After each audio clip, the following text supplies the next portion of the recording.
playing with intensity is something that we hear a lot, okay? Coming up and learning to play with a lot of intensity, okay? That has to do with keeping this forward motion in the rhythm like I was talking about before. But playing with intensity does not mean playing loud, okay? Fast does not mean loud, and slow does not mean quiet. Playing intensity means playing with power and with fire, okay? Intensely at all volumes and all tempos. I mean, it's a conceptual thing, and it's also very specific technique to be able to control your volume at all tempos. A great teacher of mine, Steve Davis, who, I take most of my kind of theory of the drums from, he said that he was on a gig, and the leader of the band counted off the tune like this.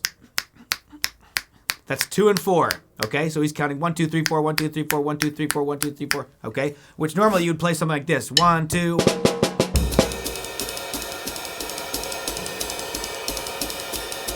Okay, 1, 2, 3, 4, 1. Super burning tempo.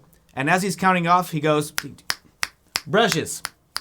And he says, can you imagine the sweat that built up on my forehead in that split second? So to play, that's at least 300 beats a minute. But play that with brushes. So play that super quietly. To be able to do that takes a great deal of technique, okay? So right off the bat, it's important to practice all tempos at all volumes. And more specifically, all tempos at quiet volumes. Because playing fast and loud is easy. It's way more difficult to play slow and quiet. And also very difficult to play fast and quiet. Okay, so I'd like to give a couple examples of playing a slower tempo, a little bit louder, and a faster tempo, a little bit quieter, with more control, even though it's a faster tempo. So here's 120. 1 and 2, 1 and 2 and 3.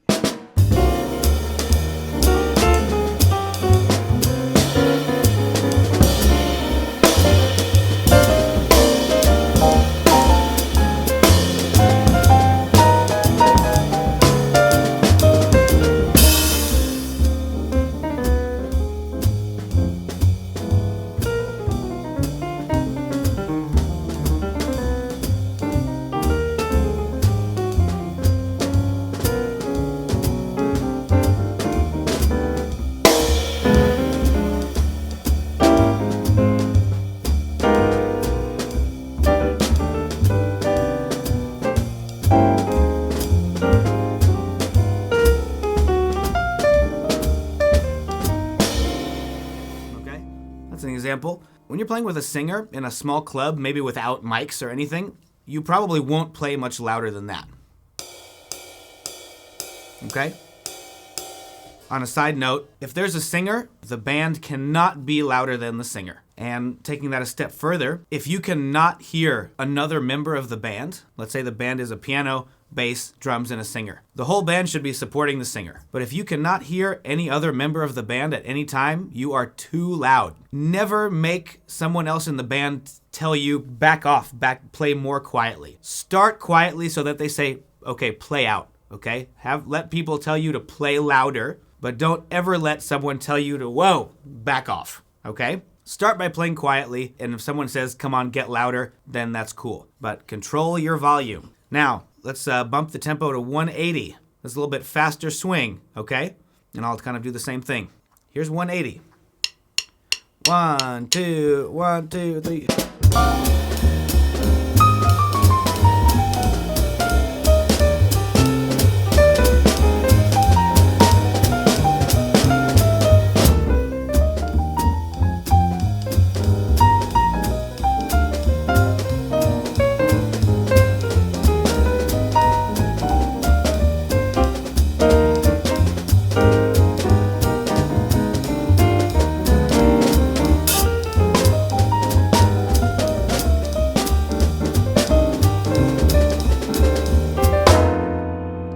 What I like about playing quiet is that in order to make something kind of pop, you don't have to play much louder at all to make something kind of pop out, okay? If you're already playing this loud,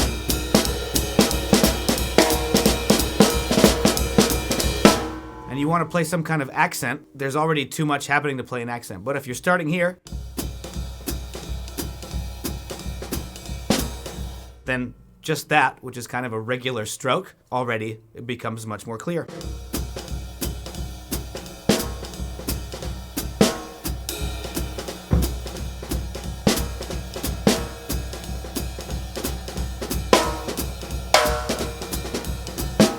And those kind of things are what give it the danceable feel, okay? And kind of this element of surprise. They used to call that dropping a bomb, okay? If you're playing a beat.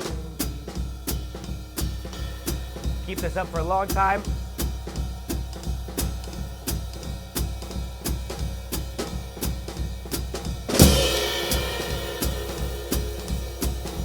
Okay? It really makes an effect. It drives the beat forward. People like it. But you can only do that because you're already playing quietly. So, I'm going to repeat this point. Don't ever let someone tell you you're playing too loud, back off, okay? Start quietly, let them tell you, okay, play out a little bit. A great example of this is Brian Blade. He has a dynamic range, okay, from absolutely nothing to just killing the drums. And I've seen him do it in a concert and make people just jump out of their seats. I'm remembering one concert in particular where people were just jumping out of their seats. But he can do that, okay, because he can hold that tiny volume for so long and then just rip into something out of nowhere, you know?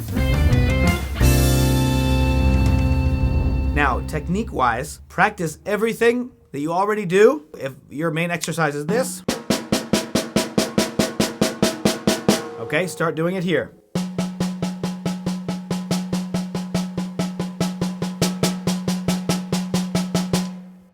Everything you already do, every rhythm, every beat, every hand pattern. Now do it all 2 centimeters off the drum. If you know a rock beat,